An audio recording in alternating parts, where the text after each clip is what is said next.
26절 말씀인데요. 오늘 말씀의 제목은 23절에 있는 말씀에 따라 온 세계의 망치가 어찌 그리 꺾여 부서졌는고, 바벨론을 향해서 하나님의 말씀입니다. 온 세계의 망치, 하나님의 심판의 도구로 쓰임받았던 이 바벨론이 어찌 이렇게 멸망을 당하게 됐는가라는 말씀입니다. 우리가 이런 주제 속에서 우리가 좀 이 바벨론의 입장에서도 볼 수 있고 하나님과 우리의 관계에서도 볼 수 있는 이런 본문입니다. 왜냐하면 두 가지 다 나와 있기 때문인데요. 먼저 우리가 이 바벨론의 멸망을 보면서, 지금 50장과 51장의 바벨론 멸망이에요.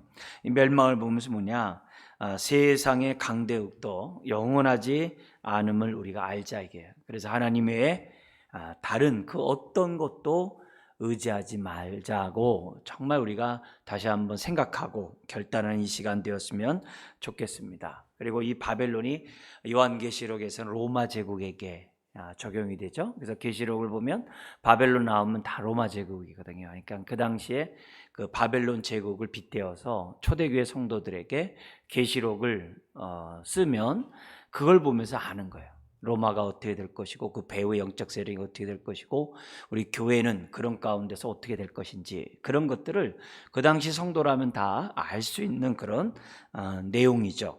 그래서 오늘날에도 바벨론은 많죠.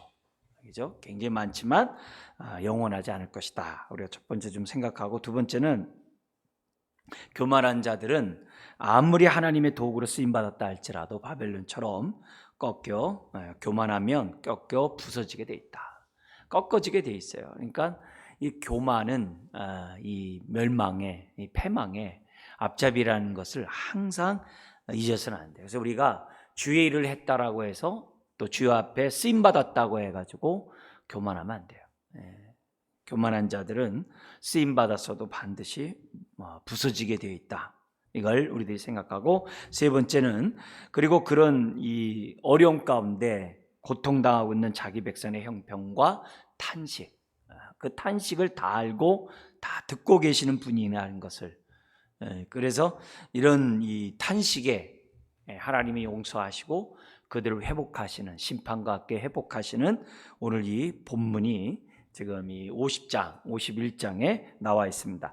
50장과 51장 바벨론에 대한 심판인데요. 이건 또한 열방에 대한 마지막 심판이기도 하죠. 거기 성경에 우리 강의 안에 잠깐 보면 50장 1절과 51장 46절이 서로 연결되어 있습니다. 우리 이 시간 50장 1절 같이 한번 읽겠습니다. 여호와께서 선지자 예레미야에게 바벨론과 갈대아 사람의 땅에 대하여 하신 말씀이라. 51장 46절 제일 끝에 있는데요. 51장 40절 64절 같이 한번 읽겠습니다. 말하기를 바벨론이 나의 재난 때문에 이같이 몰락하여 다시 일어서지 못하리니 그들이 피폐하리라 하라 하니라. 예레미야의 말이 이에 끝나니라. 그래서 열방에 대한 심판이고 바벨론에 대한 심판의 마지막이 되어 있습니다. 자, 그러면서 요 50장과 51장에 주된 내용, 바벨론 심판은 뭐와 연관되어 있느냐? 하나님의 백성 유다의 회복과 연결되어 있다는 것을 보여주고 있는 거예요. 그러니까 유다의 회복을 위해서라도 바벨론은 심판을 당해야 돼요. 그래야 바벨론이 멸망해야 유다가 본토로 자유케 될 수가 있는 거죠. 이 50장 51장에 보면 이 바벨론이 하나님의 심판의 도구로 쓰임받은 강력한 나라라고 하는 그 구절들이 많이 나와요. 50장 15절 한번 볼까요? 50장 15절 한번 읽겠습니다. 그 주위에서 고함을 지르리로다. 그가 항복하였고 그 요새는 무너졌고 그 성벽은 허물어졌으니 이는 여호와께서 그가 행한 대로 그에게 내리시는 보복이라. 그가 행한 대로 그에게 갚으시는도다. 여기 보면 이제 요새와 성벽이 무너지고 허물어졌다. 근데 이게 그냥 요새와 성벽이 아니죠. 요즘 그 고고학으로 남은 터 보세요. 엄청나잖아요. 그런 것들이 이제 부서지고 무너지고 허물어졌다 이렇게 되어 있는데요. 자, 그러면서 23절에 보면 우리 아까 주제죠. 온 세계의 망치로 바벨론이 표현되고 있습니다. 심지어는 51장 20절 한번 보세요. 51장 20절 같이 한번 읽겠습니다. 여호와께서 이르시되 너는 나의 철퇴 곧 무기라. 나는 네가 나라들을 분쇄하며 내가 국가들을 멸하며. 이렇게 정말 이 범죄하고 교만한 자들에 대해서 정말 이렇게 부수는 철퇴, 정말 분쇄하는 그런 거라고 기록되어 있습니다.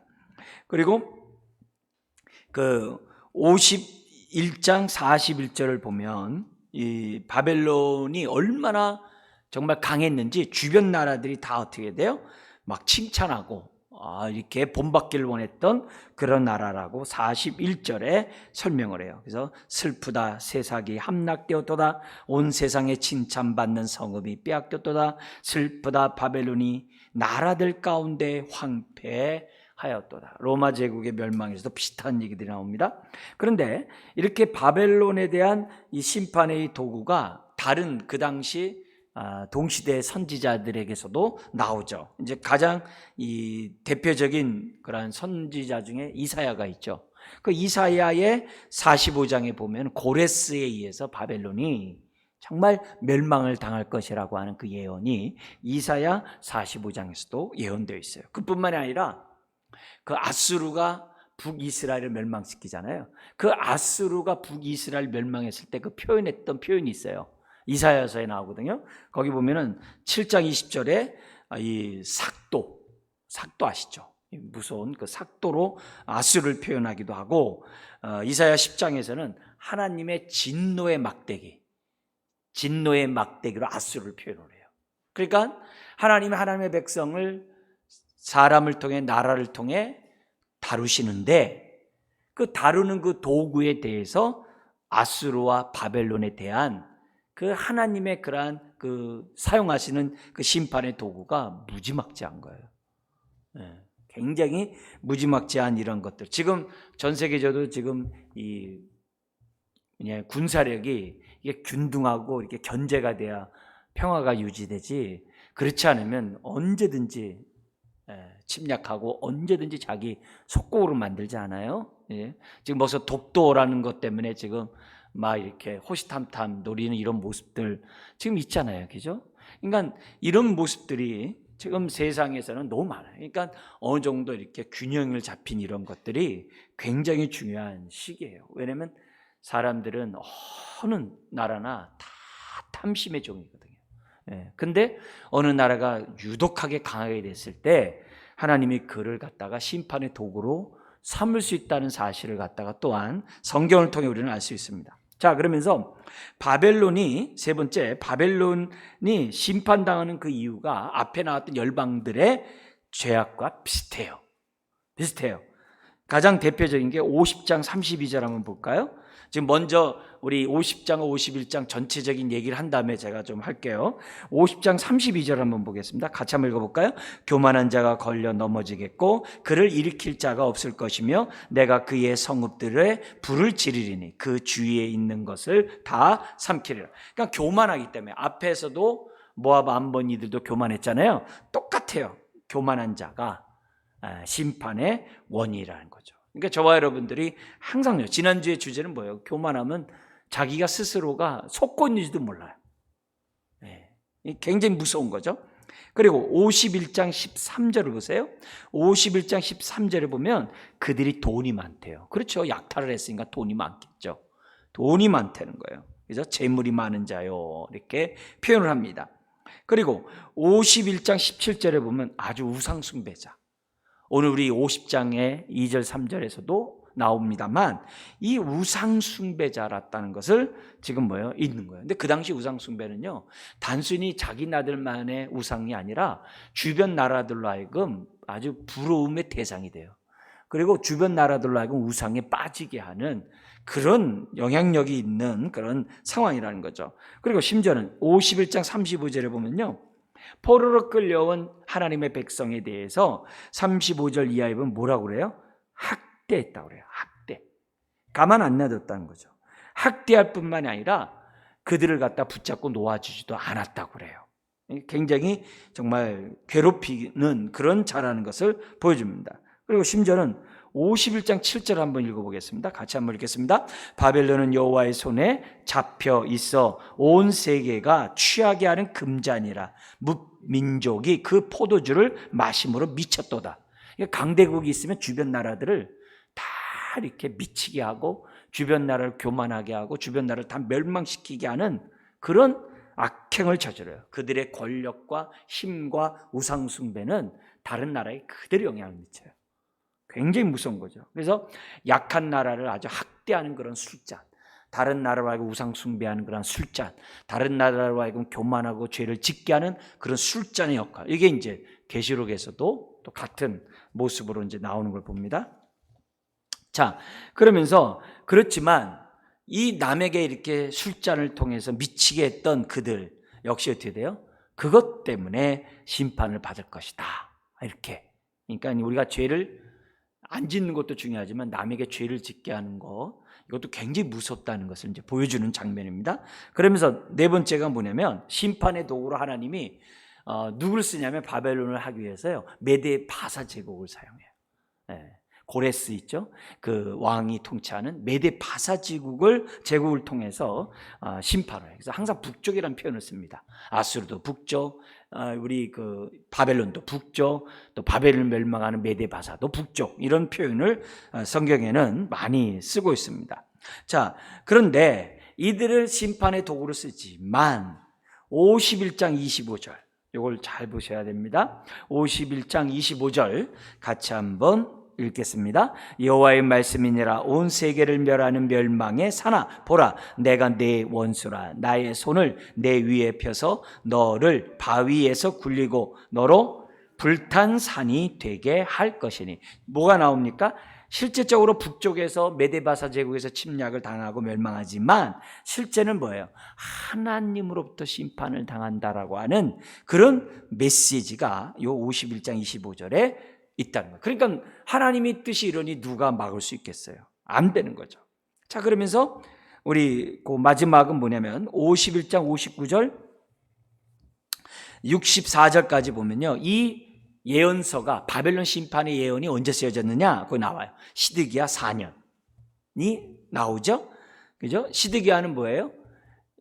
마지막으로 바벨론 포로로 끌려갔던 왕이에요. 11년 통치하고 끌려가요. 끌려가서 가다가 이제 두 눈이 뽑혀서 죽죠. 그러니까 이 시드기야 왕인데 11년을 통치하는데 4년째. 그때 뭐냐면은 바벨론에게 조공과 사신을 보내면서 이 서기관을 보내요. 그때 에레미야가 이 편지를 들려서 보내게 됩니다. 그러면서 그로 하여금 뭐냐면 이걸 갖다가 사람들이 낭독하고 이제 두 부를 해가지고 하나는 불태우고 하나는 뭐냐면 유브라데스 강에 빠뜨려라. 그래서 바벨론이 이와 같이 불타고 깔아앉게 될 것이라는 그런 심판의 메시지를 전하는 것으로 앞에 36장이 나오거든요. 36장에 나와 있는 내용이 방금 드렸던 말씀이 36장이에요. 그 내용과 요 50장 51장의 바벨론의 내용이 연결되어 있는 거예요. 무슨 말인지 아시죠? 그러니까 시드기야가 멸망당하고 끝난 다음에 준 게 아니라 지금 이 예언들이 그 과정 중에 주어졌다는 것을 기본적으로 생각하셔야만 한다는 거죠. 그래서 우리가 이런 것들을 보면서 하나님은 또한 자기 백성을 심판하시지만 동시에 어떻게 돼요? 회복하기를 원하시는 이런 하나님. 그래서 하나님의 심판의 목적은 저와 여러분들의 회복이에요. 그래서 하나님 앞에 매맞을 때 사실 엄격하게 얘기하면 그게 복이에요. 매맞을 때 사람이 회개하고 돌아서거든요. 매맞을 때 회개하고 정신 차리고 하나님 표 오거든요. 차라리 내어버려 두사가 무서운 거예요. 근데 바벨론은 경고가 계속 있질 않아요. 하나님의 백성들 계속 경고가 있는 다음에 이제 하나님이 심판하지만 이방 민족에 대해서는 그냥 그렇게 계속 선지자들을 보내지 않아요. 막 이렇게 통첩을 하면서 그들의 죄악이 그들의 증거가 심판의 증거가 되게끔 딱 하시고 하나님이 심판하시는 것을 보게 돼요. 우리 그 요나 같은 경우에 니느웨 같은 데 가서 한번 설교했더니 회개하고 돌아서잖아요. 오히려 그들의 그런 마음들을 보면 정말 눈이 보냈음에도 불구하고 돌아서지 않는 이 은혜를 아는 자가 교만하면 그렇게 무서운 거예요. 죄인이 정말 매맞으면 돌아서는 것보다도 은혜를 알고 한번 이렇게 타락한 사람들은 돌아서기가 그만큼 무서운 거예요. 그러니까 오죽하면 에레미야나 에스겔이나 그 죄악을 범죄한 그들의, 심지어 포로로 끌려간 그들이 뭐라고 그래요? 다 금강석과 같이 마음이 굳은 자라고 그러잖아요. 얼마나 참 안타까운 일이에요. 그래서 저나 여러분들이 이런 심판의 모습을 보면서 하나님 심판 무섭다 그러지 말고, 심판을 하시는 목적을 생각하고 하나님의 그 마음을 빨리 깨닫고 돌이켜서 정말 하나님 앞에 언약 백성답게 살고자 하는 저와 여러분들이 되는 그런 메시지로 받으셔야 돼요. 그래서 이렇게 타락한 이 멸망당한 이 백성들의 모습, 유다, 이스라엘을 보면서 하나님 은혜를 아는 자로서 정말 겸손하게 해주십시오. 그걸 놓고 우리들이 열방의 심판을 우리가 좀 봤으면 좋겠습니다. 자, 이렇게 놓고 오늘 50장 잠깐 볼게요.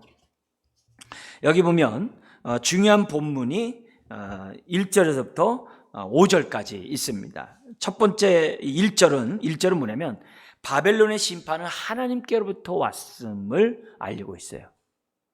메데바사 제국에서 멸망하는 것도 하나님의 주권이란 거예요. 근데 놀라운 것은 뭐냐면 지금 3차 포로가 있기 전이에요. 2차 포로가 된 지 얼마 안 됐어요. 그때만 해도 어떻게 돼요? 바벨론이 굉장히 강력한 군대예요. 영원한 나라와 같은 군대예요. 무슨 말인지 알죠? 절대로 해가 지지 않을 나라로서 인식되는 그때 심판의 메시지가 주어져요. 안 믿는 거죠. 에이 무슨 심판, 이럴 때예요. 이럴 때. 근데 그럴 때 하나님이 지금 심판의 경고의 메시지가 한 거죠. 그러니까 마지막 정점일 때 지금 어떻게 돼요? 심판의 메시지를 하나님의 줌으로써 지금 이제 나중에 이제 쇠퇴하는 이런 모습을 지금 볼 수가 있습니다. 중요한 건 1절에 하나님으로부터 바벨론의 심판이 시작되었다. 이걸 1절에 보여주고요. 2절, 3절에 심판의 내용에 대해서 딱 정확하게 기록을 합니다. 뭐라고 그러냐면은 2절에 숨김없이 다 선포하래요. 공포하래요. 그러면서 바벨론이 함락되고 벨이 수치를 당하며, 벨은 거기 나오는 무로닥, 마르독이라고도 해요. 그들의 신이에요. 신의 이름이 무르닥이고 벨이에요. 마르둑이라고도 얘기하죠. 그래서 이런 신이 어떻게 돼요? 뭐냐면 수치를 당하고 부스러지며 정말 멸망한다라고 하는 2절의 메시지를 합니다. 그러면서 어떻게 심판하냐, 2절에 그들의 그 우상 숭배의 죄악을 딱 지적을 한 다음에 어떻게 하냐, 3절에 한 나라가 북쪽에 와가지고 그들을 쳐서 황폐하는데 그 땅에 사람이 살지 못한다. 그러니까 바벨론이 세웠던 그 제국의 그 땅에 사람이 살질 않잖아요. 그러니까 그런 모습. 자, 그런데 4절 5절 같이 한번 읽겠습니다. 여호와의 말씀이니라. 그날 그때 이스라엘 자손이 돌아오며 유다 자손도 함께 돌아오되 그들이 울면서 그 길을 가며 그의 하나님 여호와께 구할 것이며 그들이 그 얼굴을 시온으로 향하여 그 길을 물으며 말하기를 너희는 오라, 잊을 수 없는 영원한 언약으로 여호와와 연합하라 하리라. 할렐루야죠. 이게 이사야 40장에 요 내용이 이렇게 쫙 많이 나오고 있죠. 그러니까 너희들이 죄값을 다 당했기 때문에 너희들이 이제 다시 본토로 다 돌아와라. 이제 그런 내용이 나오거든요. 이때 백성들이 뭐 하는 거예요? 울며 하나님을 향하여 온다는 거죠. 보통 걸어서 한 5개월 걸린다고 그래요. 그러니까 바벨론에서 유다까지 오는데요. 그러니까 이게 보통 먼 거리가 아니죠. 그러니까 거기에서 울며 하면서 그들의 마음이 뭐냐면 영원한 언약으로 여호와와 연합하리라라는 그런 기도를 하면서 지금 뭐냐면 시온성으로 올 것이라고 하나님이 이렇게 약속을 해 주십니다. 그러니까 백성들이 죄를 깨달을 때 두 가지를 기대할 수 있어요. 하나는 하나님 이제 내가 새롭게 살겠습니다, 이거예요. 나 새롭게 살겠습니다. 여기는 뭐라 그래요? 영원한 언약으로 여호와와 연합하리라. 이제는 언약 백성답게 저 살겠습니다. 이제는 말씀으로 내가 떠나지 않고 순종 살겠습니다. 회개하는 죄를 깨닫는 사람에게 기대하는 첫 번째 모습이죠. 이건 모두나 다 공통적인 거죠. 이 4절 5절은 회개하고 돌아서는 자들이 반드시 경험하는 그런 내용이에요. 그러면서 동시에 여기 보내면 두 번째 기대해야 될 것은 뭐냐면 하나님만 잘 섬기는 게 아니라 내가 사명에 정말 헌신하겠다라고 하는 그런 기대를 하게 돼요. 여기 보면 이스라엘과 유다가 함께 돌아온대요. 이미 이스라엘은 벌써 오래전에 정말 멸망하고 사라져버렸던 거예요. 그러나 그 나라에 대해서도 이스라엘에 대해서도 하나님의 기본적인 마음은 뭐냐면 회개하고 돌아서서 이게 주 앞에 오는 것으로 끝나는 게 아니라 이스라엘과 유다가 하나가 돼요. 열방을 향하여 제사장의 나라로서의 그 사명을 감당하겠노라고. 이게 다 뭐냐면 언약에 정말 충실한 그런 모습이거든요. 그러니까 하나님 앞에 새로운 관계 속에 내가 올바로 살아야 되겠다. 또 하나는 뭐예요? 언약 백성으로서 사명에 내가 정말 헌신하면서 살겠다. 이 두 가지가 반드시 들어가 있어요. 그래서 우리가 회개할 때 저와 여러분들 두 가지가 나와야 돼요. 뭐냐면 이거 죄 한 거 용서해 주세요로 끝나면 안 돼요. 그렇게 한 다음에 뭐로 나와야 돼요? 다시금 내가 돼요. 하나님과 온전히 하나 되리라. 이렇게 온전히 하나 되리라. 연합하리라 그랬잖아요. 온전히 하나 되리라. 그리고 나서 또 뭐예요? 하나님을 향하여 내가 살리라. 그게 이제 사명에 내가 헌신하겠다. 주의 말씀에 따라 순종하며 살겠습니다. 돌아서는 것만이 중요한 게 아니라 돌아서서 하나님을 향해서 나아가는 것이 회개의 가장 기본이에요. 돌아섰는데 하나님 안 섬기면 안 돼요. 돌아선 다음에 하나님을 섬기는 것까지가 회개예요. 그거를 항상 저와 여러분들이 생각하면서 신앙생활, 그 돌아서는 게 없는 걸 뉘우침이라고 그러죠. 회개라고 그러지 않죠. 하나님이 이렇게 엄청난 정말 바벨론의 심판을 통해서 기껏 훈련시켰는데 뉘우치기만 해보세요. 뭐가 되겠어요? 아니잖아요. 그죠? 회개를 해야지. 내가 언약 백성으로 주 앞에 서리라. 내가 하나님의 뜻대로 내가 살리라. 이렇게 하나님 향해 살리라고 하는 기본적인 마음이 오늘 이런 지금 바벨론 심판에서 나타난 가장 핵심적인 내용이 1절에서부터 5절입니다. 그러면서 6절부터 10절까지는 뭐냐면 내 백성은 잃어버린 양과 같다 이게요. 잃어버린 양떼라는 거예요. 근데 그 원인이 뭐냐? 6절에 목자가 싹군이었다는 거예요. 목자가 싹군이었기 때문에 그랬고, 그 결과 7절에 원수가 그냥 이리들이 늑대들이 흩어져 있는 양떼들 공격하기가 쉽죠. 그래서 이 원수들이 정말 아주 그냥 내 백성을 갖다가 아주 그냥 약탈했다는 거예요. 근데 그들이 기껏 하는 얘기가 뭐냐면 7절 하반절에 우리는 무죄하대요. 왜냐? 이 백성은 하나님 앞에 지금 심판받는 거기 때문에 우리가 대신 하나님 대신해서 심판하고 있어서 우리는 그냥 무죄래요. 그게 바벨론이고 교만한 자들의 특징이죠. 교만한 자의 특징이죠. 그래서요, 여러분, 그 하나님의 심판 중이라도요, 항상 우리는 뭐예요? 야박하면 안 돼요. 그리고 상대방에게 너무 어떻게 뭐예요? 막 이렇게 지나치게 하는 이런 것들은 저와 여러분들이 조심해야 돼요. 왜냐? 그거는 정말 교만한 거고, 스스로 교만한 것에 모르고 속고 있는 행동이기 때문에 어쨌든 지나치게 보복하는 것, 지나치게 악을 행하는 것들은 정말 조심해야 돼요. 악인이기 때문에 이렇게 하면 안 돼요.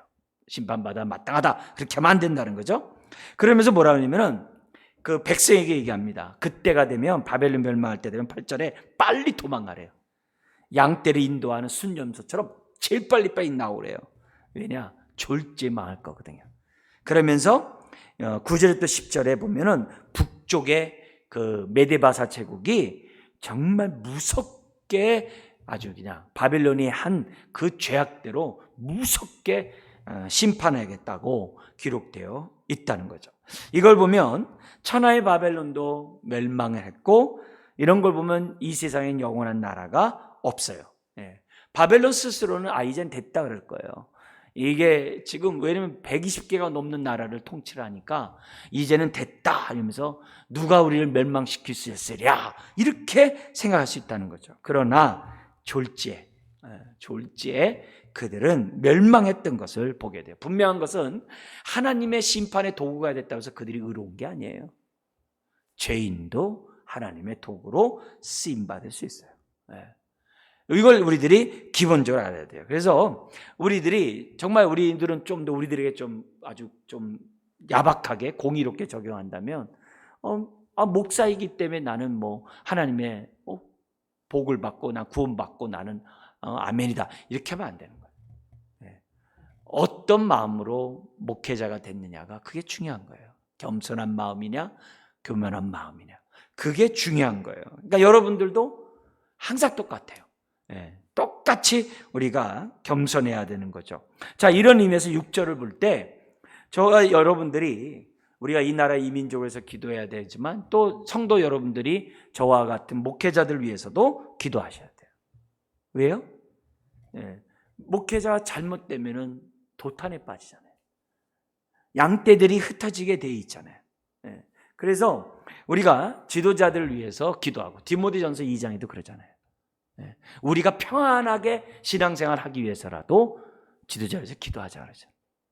우리 오늘까지 우리 교단 목사 장로 기도회를 했거든요.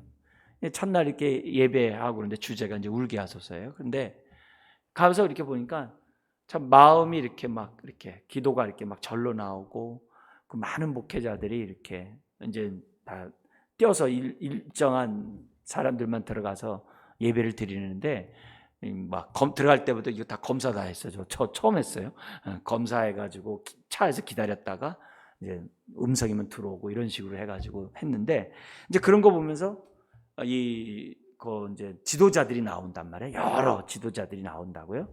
나오는데 가만히 이렇게 보니까 야당 대표도 나오고 뭐 이렇게 야당에 무슨 그 한 사람도 나오고 여당에도 나오고 이렇게 와서 이렇게 얘기를 해요. 근데 한결같이 그 이제 독소 조항 같은 거 있잖아요. 차별금지법의 포괄적 이것의 독소 조항을 이제 막고 있고 이런 것에 대해서 지금 어떻게 힘을 쓰고 있고 이런 얘기들을 하고 있더라고요. 근데 옛날에 그냥 차별금지법 하면 무슨 88%가 다 찬성했지만 이래가지고 하는 게 아니라 독소 조항이 있다라고 얘기하죠. 다시 앙케이트를 조사했을 때는 그 차별금지법, 포괄적 차별금지법이 잘못됐다라고 78%가 일반 사람들도 이렇게 했다는 거예요. 그 잘못됐다고. 근데 이제 악한 사람들이 그렇게 하겠어요. 다 이렇게 두리뭉실하게 모든 자들은 차별받아서 안 된다 이렇게. 근데 이미 차별금지법이 30몇 개 조항이 있대 우리나라가요. 근데 그런 건 다 빼버리고 그냥 해가지고서 독소 조항들을 집어넣고 또 거기에 대해서 이제 한 거. 이게 이쪽 반대쪽에서는 이 아주 그냥 보수 저 교단들이 극렬하게 반대해서 안 된다 해서 계속 매스컴으로 이렇게 공격하고 또 기독교에서는 뭐냐면 진짜 미약하지만 어떻게 돼요? 계속 그 독소 조항에 대해서 이렇게 알리고 있고. 그러니까 이게 참 안타깝게 짝이 없는 그런 모습이에요. 근데 이런 모습을 보면서 뭐냐면 우리가 정치 지도자들을 위해서도 기도해야 된다. 이런 생각을 갖지 않을 수가 없는 거예요. 왜냐하면 한번 결정하면 정말 이건 백성이 도탄에 빠지는 일이거든요. 그러니까 이런 부분에서 얼마나 정말 우리가 조심해야지. 감사하게도 대통령도 투표할 수 있고 국회의원도 투표할 수 있잖아요. 우리 다 기관장 투표할 수 있잖아요. 이게 얼마나 감사한지 몰라요. 그러니까 이런 의미에서 우리가 정말 지도자로서 기도하고 정말 이 나라가 올바로 설 수 있도록 해야 돼. 그렇지 않으면 다 흩어지는 거예요. 흩어지는 거예요. 우리 일제시대 때 우리 독립군들이 얼마나 만주 이런 데 흩어져서 그 고통 다 당했습니까? 생각해 보세요. 기가 막히잖아요. 그러니까 그런 걸 볼 때 나라의 잃은 주권 잃은 민족의 정말 그 아픔을 우린 불과 얼마 전에 우리가 경험한 그런 거 아니겠어요? 그런 일이 다시 생기지 않도록 지도자를 위해서 기도하는 또 목회자들을 위해서 기도하는. 그래서 우리 토요일날 새벽마다 목회자를 위해서 기도를 하거든요. 그게 그만큼 이제 중요하다는 거죠. 자, 그러면서 11절부터 20절에 무슨 얘기냐면 그 바벨론이 이렇게 심판당한 그 이유들이 이제 쫙 나옵니다. 그래서 무엇보다도 이렇게 되어 있습니다. 11절 한번 읽어볼까요? 나의 소유를 노략하는 자여, 너희가 즐거워하며 기뻐하고 타작하는 송아지같이 발굽을 구르며 군마같이 우는도다. 그러니까 약탈하면서 막 좋아하는 거예요. 막 이게 벌써 이 자체가 잘못된 거죠. 그런데 그게 뭐냐면 나의 소유를 노략한대. 우리 하나님이 나의 소유를 노략하는 자요. 예. 그 앞에 왜냐면이 있어요. 그러니까 앞에서 이렇게 너희들을 왜 심판받느냐? 나의 소유를 지금 너희들은 노략하고 있다는 거예요. 그래서 너희들이 내 이 가나안 땅을 아주 황폐하게 만들었으니 내가 다시금 너희 나라를 황폐하게 만들어 버리라. 여러분, 바벨론이 그 물이 끌어들여서 그렇게 풍부하고 유브라데스 티그리스강 이렇게 해가지고 얼마나 풍부한 거예요. 그런데 그런 것도 소용없는 거예요. 하나님이 황폐하게 사막으로 만든다면은 만드는 거예요. 그래서 남의 것을 노략질하는 것을 즐거워하는 자, 다른 사람의 고통을 아주 그냥 즐기는 자, 하나님이 가만 안 두겠다는 거죠. 그러면서 12절에 뭐라 그래요? 바벨론은 수치와 치욕을 철저히 당할 것이고, 13절 주변 나라들이 그걸 보고 놀라고 조롱하리라. 탄식하리라가 조롱하리라예요. 조롱하리로다. 그러면서 14절 16절 심판하시되 되되 철저하게 하나님이 심판하시겠다라고 하면서 15절 읽겠습니다. 그 주위에서 고함을 지르리로다. 그가 항복하였고 그 요새는 무너졌고 그 성벽은 허물어졌으니 이는 여호와께서 뭐라 그래요? 그가 행한 대로 그에게 내리시는 보복이라.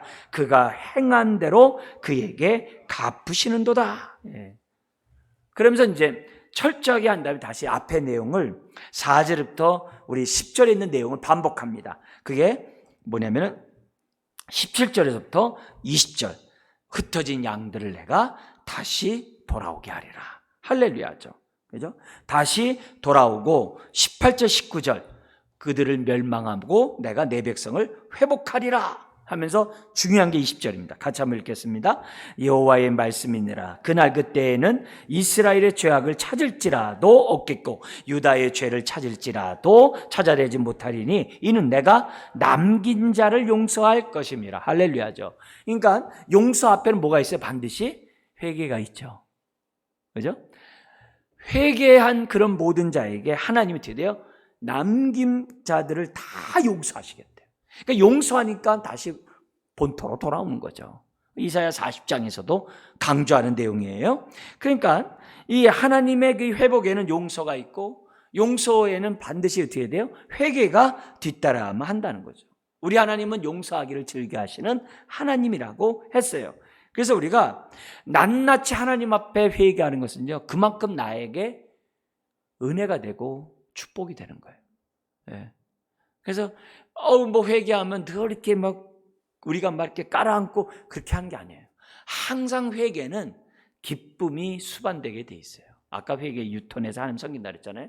항상 모든 것들이 회복할 뿐만 아니라 풍성한 삶으로 인도될 수 있다는 것을 저하는데 잊어서는 안 돼요. 그래서 하나님 앞에서 있잖아요. 항상 우리가 회개할 기회가 있을 때요, 회개하셔야 돼요. 네. 항상 회개하셔야 돼요. 항상. 그래서 이제 성도님들이 항상 교회 올 때 먼저 이렇게 묵상 기도를 하잖아요. 그럼 대부분 10주 8구는 뭐냐면 하나님 용서하시고 이렇게 오늘 은혜 가운데 예배케 하시옵소서. 항상 이렇게 회개 기도를 10주 8구 다들 해요. 감사한 거죠. 그 성령님의 은혜죠. 성령님이 주장하시는 거죠. 성령님이 기억나고 생각나게 하신 거죠. 그렇지 않으면 누가 회개하겠어요? 회개 안 하죠. 회개한다는 자체가 그건 하나님의 상한 마음을 주셨기 때문에 하는 거 아니겠어요? 감사한 거죠. 그래서 회개하기를 우리가 어떻게 돼요? 정말 즐겨하고, 그러면 어떻게 돼요? 하나님이 우리에게 복 주심을 우리들이 정말 누리는 그 기쁨을 하나님 앞에 올릴 수가 있다는 거죠. 그래서 바벨론이 이렇게 심판당한 그 이유가 뭐냐? 무엇보다도 나의 소유. 여기서는 지금 강조하는 게 그거예요.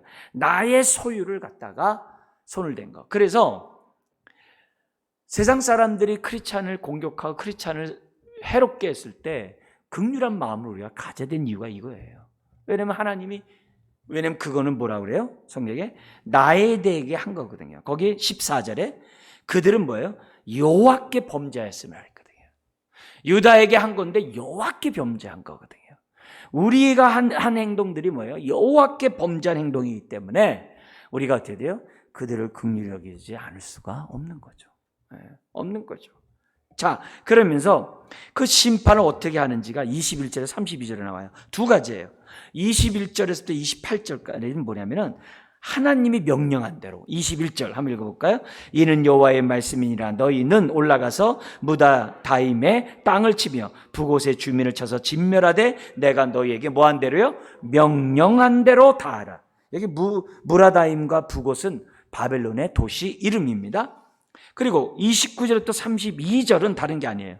교만한 바벨론이 행한 대로 갚아주리라. 그냥 결국 하나님의 명령은 바벨론이 행한 대로 갚으라는 내용이라는 것을 29절에서 설명하죠. 그래서 한번 읽어볼까요? 활 쏘는 자를 바벨론에 소집하라. 활을 당기는 자여 그 사면으로 진을 쳐서 피하는 자가 없게 하라. 그가 일한 대로 갚고 그가 행한 대로 그에게 갚으라. 그가 이스라엘의 거룩한 자 여호와를 향하여 교만하였음이라. 다 하나님께 한 거거든요. 그래서 행한 대로 갚으라고 보응하라고 기록되어 있어요. 자, 그러면서 33절에서 마지막입니다. 46절까지 이렇게 심판하신 하나님은 어떤 분인가? 거기에 좀 초점을 두면 33절, 34절 있어요. 첫 번째, 우리 하나님은 어떤 하나님인가? 이렇게 심판하신 하나님은 어떤 분인가? 우리 한번 33절, 34절을 한번 읽겠습니다. 만군의 여호와께서 이와 같이 말씀하시니라. 이스라엘 자손과 유다 자손이 함께 학대를 받는도다. 그들을 사로잡은 자는 다 그들을 붙들고 놓아주지 아니하리라. 그들의 구원자는 강하니 그의 이름은 만군의 여호와라. 반드시 그들 때문에 싸우시리니 그 땅에 평안함을 주고 바벨론 주민은 불안하게 하리라. 여러분, 여기서 지금 이 하나님이 33절에 어떤 분이세요? 지금 그들이 학대를 받고 있는 걸 다 아시는 분이라는 거예요. 아시겠죠? 학대를 받고 있는 것을 하나님이 지금 뭐예요? 다 보고 있다는 거예요. 감찰하신 하나님이에요. 근데 학대만 다 보고 있는 게 아니라 거기 보면은 어떤 규절이 나오냐면 이렇게 나와요. 34절에 만군의 여호와는 구원하는 강한 자신데, 구원자는 강한 자신데 반드시 그들 때문에 싸우리니 이렇게 돼 있어요.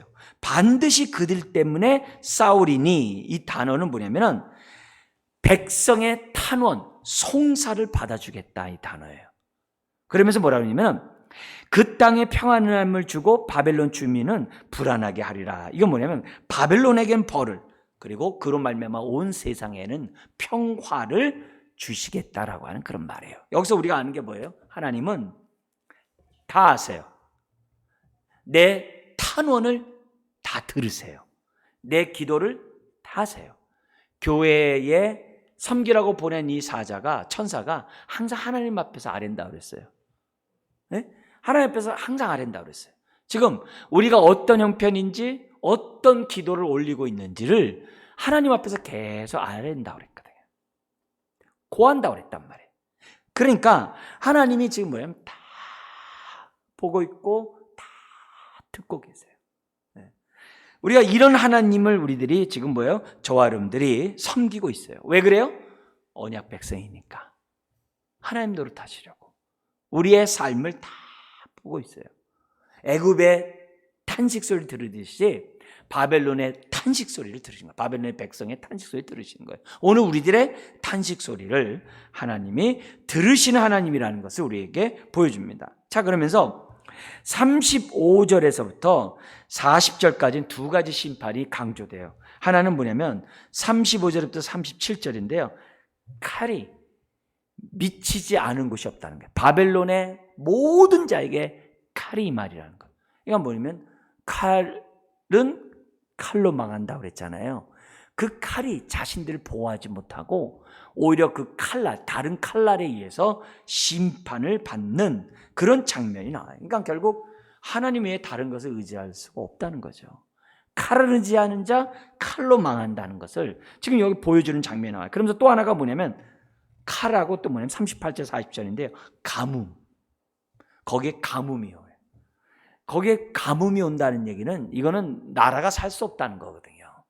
그래서 칼도 무서운데 거기에 가뭄까지 겹쳐보세요. 이거는 살아남을 자가 없는 거죠. 그게 38절 40절이에요. 그래서 소돔과 고모라 성같이 될 것이다 이렇게 얘기해요. 근데 여기서 우리 하나님은 어떤 분이시라는 것을 알 수 있냐면은 심판에 따라 심판하지만은 41절부터 45절까지 46절까지 얘기하는 게 뭐냐면 심판에는 우연한 게 없다는 거예요. 모든 심판에는 우연이 없다는 것을 우리 여기서 강조하고 있어요. 그래서 하나님은 심판하시기 전에 먼저 말씀하세요. 그리고 왜 심판을 당한지 얘기하세요. 어떻게 심판당할 것도 얘기해요. 그러면서 하나님이 심판하세요. 이런 걸 통해서 뭐냐면 우리 공의의 하나님은 까닭없이 심판하는 분이 아니에요. 반드시 심판받을 만했을 때 하나님이 심판한다는 사실을 지금 뭐냐면 41절 이하에서 설명하고 있어요. 거기 내용은 뭐냐면 얼마나 무섭게 북쪽에서 침략을 해오는지 43절 한번 읽겠습니다. 바벨론의 왕이 그 소문을 듣고 손이 약해져며 고통에 사로잡혀 해산하는 여인처럼 진통하는도다. 끔찍스러운 거죠. 나중에 다니엘서에 보면 어떻게 멸망하는지가 다니엘서에 기록되어 있죠. 자, 그러면서 44절에 이 짐승의 그 우두머린 사자가 갑자기 숲에서 나와서 양떼를 공격하는 것처럼 그렇게 공격한다는 거예요. 그러면서 45절에 이런 말을 합니다. 하나님이 멸망하면서 내가 거기에 뭐냐면 그 44절에 지도자를 내가 세울 것이다. 근데 그 지도자를 맞설 바벨론 사람은 하나도 없다. 이렇게 얘기를 해요. 그러면서 하나님의 바벨론을 향한 하나님의 계획과 뜻이 45절 46절인데요. 우리 한번 읽고 우리 말씀 정리하도록 하겠습니다. 읽겠습니다. 그런즉 바벨론에 대한 여호와의 계획과 갈대아 사람의 땅에 대하여 품은 여호와의 생각을 들어라. 양떼의 어린 것들을 그들이 반드시 끌어가고 그들의 초장을 황폐하게 하리니 바벨론이 약탈당하는 소리에 땅이 진동하며 그 부르짖음이 나라들 가운데 들리리라 하시도다. 그래서 하나님이 바벨론을 향한 그 뜻이 얼마나 정말 확실하고 얼마나 구체적인지를 설명함으로써 이 심판은 아까 1절에서 시작한 것처럼 하나님으로부터 그것도 우연이 아니라는 것을 우리에게 보여줍니다. 자, 그러면 오늘 우리들이 이런 하나님을 보면서 우리가 얻어야 될 교훈이 뭔지 한번 보세요. 여러분, 아까 33절 34절에 하나님은 우리의 형편을 다 알고 다 듣고 계신다고 했죠. 우리의 삶을 다 감찰하신다 그랬어요. 그리고 그동안 얘기한 게 뭐냐면 교만한 자에게 그들이 행한 대로 하나님이 그대로 갚으신다 그랬어요. 여러분, 이건 뭐냐면 하나님의 오늘의 음성이에요. 예나 지금이나 똑같다는 거예요. 하나님 우리를 다 아세요. 생각과 마음과 어떻게 행하고 있는지 다 보고 계세요. 그리고 그 보고된 그대로 하나님 못한다고 행한 대로 갚으세요. 왜? 공의 하나님이니까.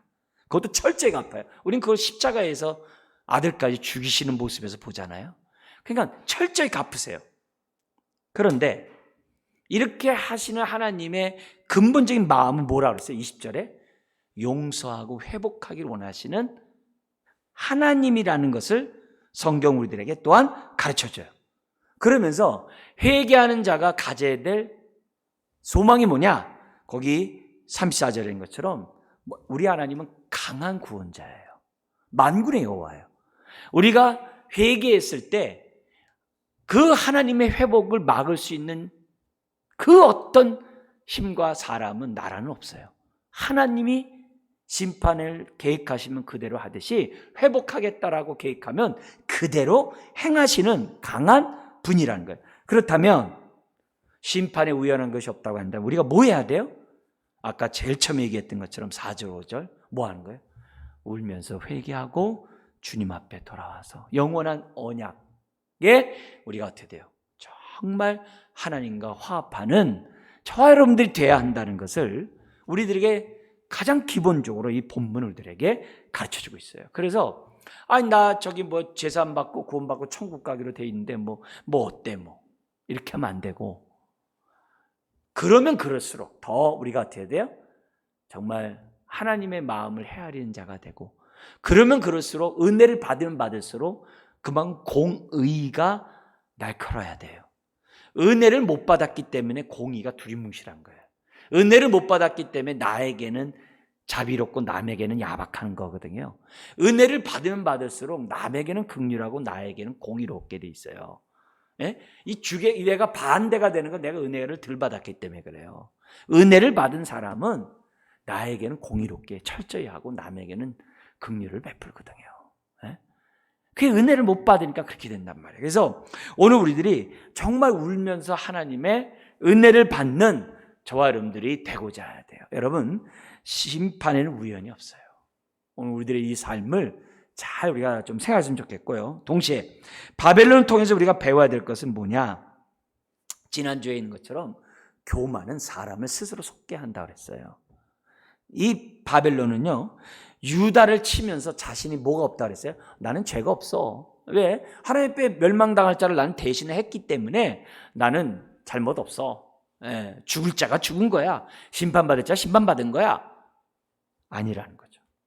여기에는 없지만은 이사야서나 다른 데 보면 뭐냐면 지나치게 내 백성을 학대했다고 그러거든요. 지나치게 내 백성을 갖다가 괴롭혔다고 그러거든요.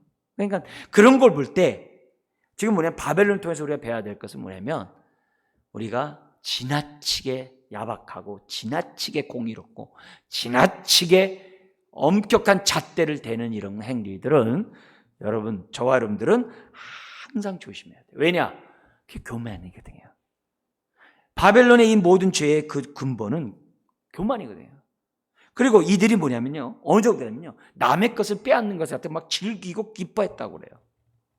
즐거워 기뻐했다.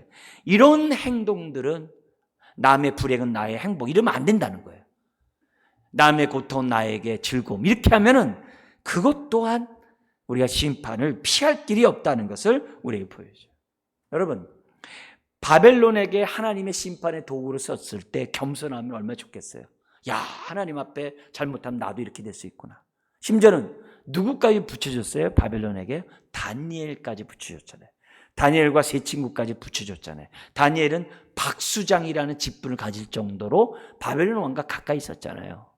그렇게 하나님의 바벨론에 다니엘까지 붙여줬음에도 불구하고 그들이 드디어 자기의 그 술잔, 금잔에 자기가 취해버렸고 다른 사람을 취하게 만든 그런 죄를 범했다는 것을 우리는 알 수 있어요. 그래서 이들은 자신들이 결국 이렇게 모든 도탄에 빠지게 한 건 뭐예요? 결국 우상숭배거든요. 근데 그 우상숭배에 대해서 성경은 뭐냐면은 여기서는 뭐냐면 무서운 우상숭배라고 그래요. 우상에 대해서 무섭다라고 얘기해요. 가만 보세요. 우상숭배자들을 보면요, 두려워서 섬겨요. 다시 한번요. 우상숭배자들은요, 항상 두려워서 우상을 섬겨요. 내가 이 우상을 섬기자면 나에게 해코질까봐 두려우세요. 사람들이 제사를 지내요. 기일이라고 해서 제사를 지내요. 왜 지내세요? 그랬을 때 감사해서 그렇지만 그 마음 중심에서 혹시 조상신이 나를 해코질까봐 두려움이 있어요. 이거 한번 빼먹으면 내가 해를 당할까봐 그 무서움이 있어요. 정말이에요. 네. 그런 걸 보면서 뭐예요? 모든 우상은 다 두려움의 영이거든요. 두려움의 영이거든요. 두려움의 영이에요.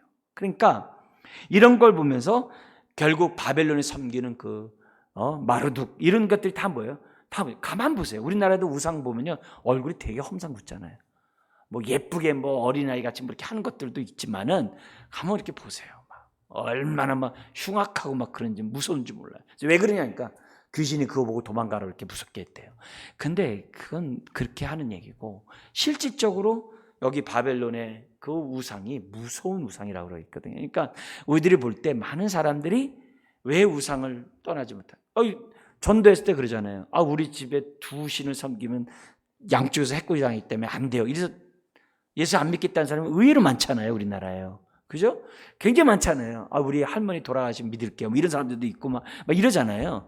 그러니까 이게 다 뭐냐면 무서움의 영에 사로잡혀서 그런 거거든요. 그러니까 못 떠나는 거죠. 그래서 우리가 바벨론을 통해서 배워야 될 것은 정말 이 교만은 다양하게 나타나는구나.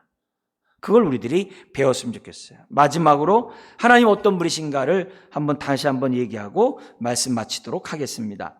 여러분, 오늘 이 성경에서 우리가 읽었던 것처럼 하나님은 모든 우리들의 생각과 마음과 행동을 다 보고 계시는 분이에요. 이런 하나님이라는 사실을 보시고 여러분, 이것이 나에게 위로가 되는 삶을 살아야 돼요. 무슨 말인지 알죠? 원통하고 분통하고 그냥 속상하고 이렇게 있는 나의 삶이라도 하나님이 다 하셔. 그럼 위로가 돼요. 그래서 우리가 하나님이 다 하신다는 게 내가 위로가 되는 신앙생활을 해야 돼요. 물론 다른 것도 있죠. 뭐예요? 하나님이 나를 다 하셔. 빨리 회개해야 되겠다. 이러면 안 되지. 하면서 회개하는 그것도 귀해요. 근데 우리가 그 수준이 아니라 뛰어넘어서 하나님을 향해 살아가다가 많은 어려운 일 겪잖아요. 근데 그때 하나님이 다 하셔. 그러면 그것이 나에게 위로가 된다면 얼마나 좋겠어요? 그리고 우리 하나님의 기본적인 마음은 용서하기를, 그것도 완전히 용서하기를 20절에 있는 것처럼 기뻐하시는 분이에요. 하나님의 행한 대로 갚으시는 분이지만 또한 용서하기를 굉장히 기뻐하시는 하나님이라는 사실을 저와 여러분들이 잊어서는 안 돼요. 그러면서 하나님 앞에 우리가 다시 한번 이 밤에 기도해야 될 것은 다른 게 아니에요. 34절 우리 읽고 마치겠습니다. 그들의 구원자는 강하니 그의 이름은 만군의 여호와라. 반드시 그들 때문에 싸우시리니 그 땅에 평안함을 주고 바벨론 주민은 불안하게 하리라. 주객이 전도가 돼요. 마리아 창가처럼 비천한 자가 하고 전도가 되는, 바꿔지는 이런 일들이 있어요. 뭐 하면 돼요? 이제 우리가 반드시 그들 때문에 싸운다 그랬어요. 그러니까 뭐 하면 돼요? 기도하면 돼요. 오늘 우리가 하나님 앞에 탄원을 알림으로 하나님의 이 강한 자의 은혜를 받는 이 밤이 되길 주의 이름으로 축원합니다. 기도하겠습니다. 하나님 아버지, 참으로 이 나라 이 민족을 불쌍히 여기시고 열강들을 주장하여 주시고 아버지는 이 땅에 주의 복음이 하나님 나라가 온전히 이루어지는데 그들 또한 쓰임받도록 은혜를 더하여 주옵소서.